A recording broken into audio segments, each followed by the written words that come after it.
Hello. My name is Ash, and today you will be joining me as I get into drag and talk about drag history. More specifically, talking about Gladys Benelty and who she was and why she's so important to our history today.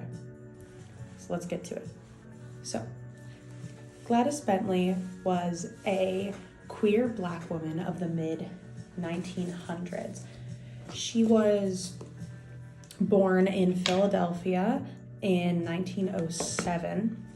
She was raised by her father, George L. Bentley, and her mother, Mary Moe. She was the eldest child of four and was raised during a time where segregation was still very prominent in society. It was 1907. She also faced a lot of discrimination from her peers and her family for the way she decided to display her gender. She felt more comfortable in masculine clothing and decided to wear trousers over things like skirts and dresses. Due to all the hate that she would receive from her family and friends, she decided to move to Harlem when she was 16. So when she moved to Harlem, she found a home in Renaissance culture. Here she performed in places such as the Madhouse, which was a Harlem nightclub on 133rd Street. She also performed at the Clam House. Here at the Clam House, she performed under the name Barbara Bobby Minton. This was her stage name. She found her success at the Clam House. The Clam House was a very popular queer nightclub, predominantly had a lot of white goers, viewers, and a lot of times the people who did go here were interested in exploring their sexuality. It created a community where queer people could socialize, enjoy liberating queer music, and ignore the attitudes of curious onlookers. The Clam House was also an extremely important place for Black performers, specifically Black women. Here, Bentley received the identity of being a bulldagger. Now, the term bulldagger stemmed from the Harlem Renaissance era, and a bulldagger in this time was a Black masculine woman who engaged in same-sex relationships. They also subverted traditional ideals of womanhood. Now, many Black individuals appreciated the bulldagger identity, while others viewed it as unsettling and immoral. It's important to bring this up because it's very important in history, and identities like this are important to our understanding of sexuality and gender identity during that era of time. The bulldagger identity was also extremely important for performers. A lot of times they identified with this identity. A lot of times these performers were stage performers, blues performers, and literature performers. Moving more towards the idea of music and its importance for queer history. Music found this place in queer history where people could hide innuendos and coded lyrics about same-sex relationships and sex and ideals and ideas of what a queer future could look like. For people like Bentley, this was extremely important. Bentley would tend to change the lyrics of many of the songs that she sang to be more fitted to who she was and what she wanted to bring to light as a performer. One of these moments of which she had done this was in the song My Sweet Little Alice Blue Gown, where she changed the lyrics to I tore it, I bore it, Lord, how I adored it. Now, many people have talked about this lyric before and have tried to figure out what she was trying to portray in it, and it's come to the conclusion that it's in relation to anal intercourse.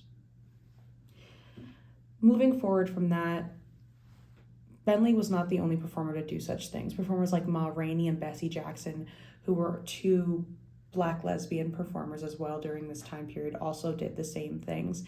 They used music as an outlet for activism and as a way to show the world and the people at these clubs who they were and what they wanted. Additionally, in Gladys Bentley's 1928 recordings, she often conveyed a strong sense of sexual and emotional independence, with themes of romantic relationships and female empowerment. There was rumor that Bentley had relations with another woman, which is expected for who she was. What wasn't expected was the fact that this woman was claimed to be white. There's not a lot of news or articles written about their relationship, but the fact that this woman was white really speaks to the fact how Bentley lived the life that she wanted to live. She became the person that she wanted to be. Though it seems during this time Bentley was living quite an amazing life for the time period, it all started to come to a halt in the 1950s during the McCarthy era. In the McCarthy era, queer people faced accusations of being communist sympathizers. This was also around the time of the Lavender Scare. During the Lavender Scare, many queer people were fired from their jobs if they were figured out to be queer or had relations of the same sex. And many people's lives were over for what they knew it was. This definitely scared Bentley. She ended up reforming more to a heteronormative lifestyle. She appeared in newspapers and magazines, dressed in dresses and skirts, and doing the everyday womanly chores. Around this time, Bentley also married a man named Charles Roberts. He was a cook, and they were married in a civil ceremony in Santa Barbara, California in 1952. In that same year, though, Charles ended up passing away. Now that we've learned who Gladys was and what she stood for, we can talk about why she's so important in queer history. To me, her importance really helps better understand drag culture and what drag is. Now, there are performers like Marsha P. Johnson who really stand out when we think about drag culture and the trans community. But we don't think about male impersonators when we think about drag. And it's unfortunate because male impersonators and drag kings are extremely important in drag. It's also important to talk about how AFAB people and women typically are disincluded from drag. Now it's becoming more and more popular as the years go on in modern society for drag kings to becoming more apparent. Like in the most recent season of the Boulet Brothers Dragula, there were 2 drag kings who were fighting for the crown. While learning about Gladys Benelty, I can't help but wonder, what would drag be like today without her? Would we have drag kings? What would trans life be like for the average trans man? Would there be an average trans man? I wonder if the people who watched her perform found themselves within her performance and came to realize who they were, whether that be a masculine woman or a trans man or a male impersonator. And those people were probably at the forefront of the queer liberation movement. Without them, we wouldn't have as much freedom as we do today, not nearly as much. As to why Gladys is so important now, I think it's important because drag is becoming more and more popular amongst younger generations. Take me for an example. I find that it's easier to express my gender through being a drag king. I might not know what I would want to label myself, but I know my drag persona very well. And when I'm in drag, I tend to feel like I'm the person I want to be. And when I think about that, I think about Gladys. I think about Marsha P. Johnson. I think about all of those female and male impersonators and drag kings and queens and trans people in our history. And I believe it's important for people like me who are getting into drag at a much younger age to understand their history and understand where this comes from. This history is also extremely important for queer women.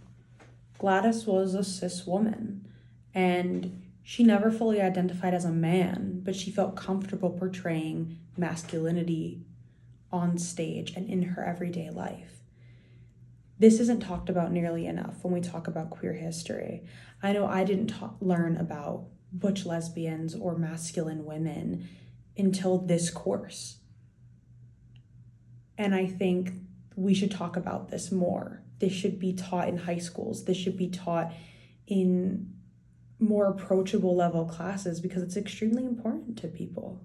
I believe that Gladys Benelty is an extremely important figure in LGBTQ history, and she's crucial to such history due to her resilience in the face of hate, her work as a performer and activist, and her opposition to the restrictive gender roles of society.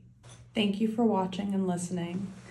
I hope that you found something new within this video of me getting into drag, whether it be the way I do drag or about Gladys Benelty and her history, and why she is so important to how we as queer youth and the next generation of queer people view our world and how we decide to incorporate it into our everyday lives.